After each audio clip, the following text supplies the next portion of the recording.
بص انا جبت لك كنافه بالبيستاشيو، انا عمري في حياتي ما شفتها، اول مره شفتها فيها دلوقتي. تمام، انا طول حياتي بقى كان امي بتعمل كيكه، الكيكه اللي هي بتبقى 3 متر دي، وتيجي تاكلي فيها تحس ان انت بتاكلي سفنج. ماشي. دي الكنافه بالبيستاشيو دي اسمها اصلا البلبوزه. طبعا ده على بعض اسمه البلبوزه، ودي كنافه، وده البيستاشيو اللي عليه من فوق. ماشي. انت قطمه وانا مش هقرب مكان بنتي واكل قطمه. ايه رايك؟ حلو. حلو.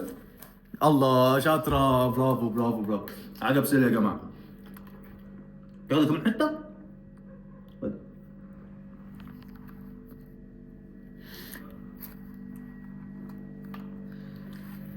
حلو. ها، ابقى اجيب لك تاني ولا خلاص مش عايزة منه؟ في ايه؟ بجيب لك تاني ولا مش عايزة منه؟ سيليا. سيليا. هو مش يعمل فيك ايه؟ في ايه؟ انت مالك خضتني، مالك في ايه؟ ايه ده؟ ماشي. بعيد عني. اكل انا، لا خلاص.